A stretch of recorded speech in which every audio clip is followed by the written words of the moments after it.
आपको क्या लगता है, आपने कहा कि ये चीजें जो राजनीति में ये टेम्परेरी होती हैं, परमानेंट नहीं होती हैं। क्या राजनीति में कई चीजें टेम्परेरी होती हैं, परमानेंट नहीं होती हैं, तो क्या आपको लगता है कि कभी वापस उद्धव ठाकरे के साथ आपकी अच्छी बन सकती है? देखिए, इफ एंड बट में बहुत अंतर होता है। और अभी मैं जो हमारा नेचुरल अलायंस है, जो बरसों से आदरणीय बाला साहब ठाकरे जी ने जो नेचुरल अलायंस बनाया है, गठबंधन, उसी के साथ काम कर रहा हूँ मैं। और सरकार को आगे बढ़ा रहे, केंद्र की हमें मदद मिल रही, आदरणीय प्रधानमंत्री जी हमें सपोर्ट कर रहे। आज मेट्रो में सपोर्ट हो रहा है, Pune metro, Thane metro, Dighi port, Vadhavan port, ये सब रोड में, रेलवे में कई हजारों करोड़ के जो फंड्स है वो केंद्र सरकार हमें दे रही है और मोदी जी का मार्गदर्शन में हम काम कर रहे हैं। तो अभी मुझे दूसरा इधर उधर देखने की क्या ज़रूरत है। मैं अपने रास्ते से सही रास्ता चुना है मैंने, और जो सही रास्ता जो जनता को भी मान्य है, जनता को भी कबूल है और जनता भी यही चाहती है, तो वो जनता के रास्ते पे मैं चलूँगा। क्यों यहाँ वहाँ देखूँगा मैं अपना रास्ता तय कर लिया है। और मुझे इतना ही है, मैं ये फिर एक बार कहूँगा, मुझे क्या मिला इससे मैं इस देश को क्या दूंगा, इस समाज को क्या दूंगा, इस राज्य की जनता को क्या दूंगा, ये मेरे लिए बहुत अहम बात है। आपने कई सारी स्कीम शुरू की हैं, लड़की बहन योजना आपने शुरू की, और भी कई सारी स्कीम्स आप लेकर आए हैं। आपको पीछे जब आप कुछ समय में देखते हैं, क्या लगता है कि कौन सी चीज़ें आपने सबसे बड़ी करी हैं जो आपको एक सेटिस्फैक्शन भी देती हैं कि मैं मुख्यमंत्री महाराष्ट्र का बना हूँ, मैंने ये चीज़ें की हैं और ये चीज़ें मैं आगे करना चाहता हूँ? मैं जब मेरी शुरुआत थी, मैं आपने पहले ही कहा कि मैं एक किसान परिवार का बेटा हूँ, एक गरीब परिवार से आया हूँ, तो मुझे पता है एक सामान्य परिवार की दुख वेदना दर्द मैं जानता हूँ। कैसे वो लोग घर चलाते हैं, हमारी माँ कैसे घर चलाती थी, उसके बाद बीवी कैसे चलाती थी, कैसे उनको घर चलाने में दिक्कत आती थी, ये मैंने देखा है। और मैं तब वो ऐसा सोचता था कि कुछ ना कुछ ये लोगों के लिए कोई ना कोई करना चाहिए। तो जब मेरे पास मुख्यमंत्री पद आ गया तो मैंने पहले मेरी मुख्यमंत्री माझी लाडकी बहन योजना कर दी, लाडली बहना योजना कर दी और उसको शुरुआत कर दी। हर महीने में 1,500 रुपया उनको, सालाना 18,000 रुपया, हर घर में 2 हमारी बहना है तो 3,000 रुपया। और अभी इसमें वो शुरू हो गई। लोगों को, विपक्ष को लगा ये तो चुनावी जुमला है और ये तो ऐसे ही घोषणा करेंगे, लेकिन उनको नहीं पता था कि खाते में, अकाउंट में पैसे भी चले जाएंगे। जैसे खाते में, अकाउंट में पैसे, पहले तो बोले पैसे तो आने वाले नहीं है, ये सिर्फ घोषणा है, चुनावी ये सब जुमले हैं। लेकिन जैसे खाते अकाउंट में पैसे आ गए तो विपक्ष वाले बोले जल्दी जल्दी निकालो, जल्दी जल्दी निकालो, सरकार निकाल लेगी। तो मैंने कहा मेरे बहनों को, ये सरकार देने वाली है, ये लेने वाली सरकार नहीं है।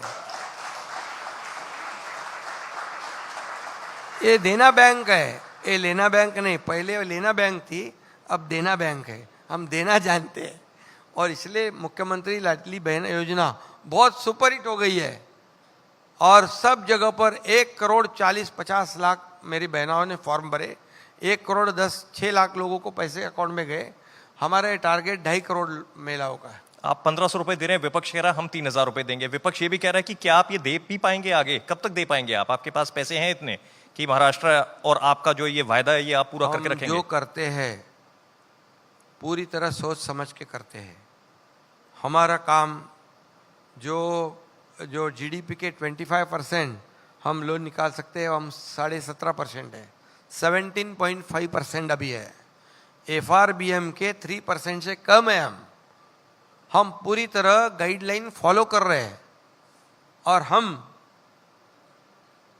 आउट ऑफ स्कोप काम करते हैं, लेकिन स्कोप में रहकर।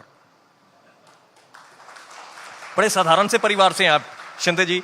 प्रधानमंत्री मोदी भी बिल्कुल साधारण परिवार से थे, प्रधानमंत्री मोदी भी बिल्कुल साधारण परिवार से थे, आप भी बिल्कुल साधारण से परिवार से थे और आपने काफी मुश्किलें भी देखी, आपने गरीबी भी देखी। अभी ये मुख्यमंत्री लाडली बहना योजना है, उसके बाद और भी एक योजना है, उनको 3 गैस सिलेंडर मुफ्त में मिलने वाले सालाना, 3 सिलेंडर। और दूसरी एक योजना है, हमारी लाडली बेटी है, लखपति, ये भी जैसे जन्म होता है लड़की का 5,000 रुपये हमारी सरकार देगी, स्कूल में एडमिशन होगा 6,000, 5वीं में जाएगी 7,000, 11वीं में जाएगी तो 8,000। क्यों ऐसा रखा है? कि ड्रॉप आउट नहीं हो, लड़की ने सीखना चाहिए, पढ़ना चाहिए, तो हायर एजुकेशन भी लेना चाहिए उसने। और 18 साल जैसी वो लड़की होती है 1 लाख रुपए उसके खाते में जमा होंगे। उसके बावजूद हमारी लड़कियां जो है वो हायर एजुकेशन नहीं ले पा रही थी, उसको गवर्नमेंट 50% फीस भरती थी। एक हमारी लड़की छोटी बहना ने आत्महत्या की। क्यों? क्योंकि 50% उसके पिताजी को भरनी थी, वो नहीं भर पाए, इसलिए वो बोली मैं पिताजी को, मेरे माता पिता को बोझ बन रही हूँ क्या, इसलिए उसने सुसाइड किया। रात को 12:30 बजे मुझे न्यूज़ मैंने देखी आपके चैनल पर, और तब मैंने 1 घंटे में कंसर्न मिनिस्टर, मैं उनका नाम बताता हूँ, चंद्रकांत पाटिल दादा, उनको मैं फ़ोन किया। बोले सरकार, हम बोलते हैं आम आदमी की सरकार है, गरीबों की सरकार है, मेरे बहनों की सरकार है, बेटियों की सरकार है, और हमारी सरकार में ये आत्महत्या हो रही है, तो हमारी सरकार का क्या फ़ायदा है?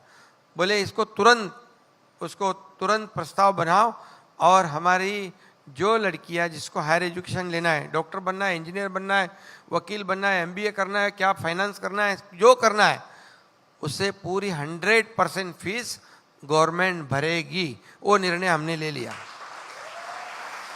शिंदे जी, सवाल बहुत सारे हैं, समय हमारे पास कम हो रहा है, लेकिन कुछ 2-4 सवाल फटाफट मैं आपसे पूछूंगा कि बड़े आप और लाडले भाइयों के लिए भी किया हमने जी, हमारे लाडले भाइयों के लिए भी किया है। ये पहली बार है राज्य में ये स्टाइपेंड देने का काम किया हमने। युवा प्रशिक्षण, मुख्यमंत्री युवा प्रशिक्षण योजना, स्किल डेवलपमेंट के माध्यम से उनको स्किल्ड किया जाएगा, और स्किल मैन पावर कंपनियों को मिलेगा। 6,000, 8,000, 10,000 महीने में उनको स्टाइपेंड देंगे हम। ये भी योजना करिए।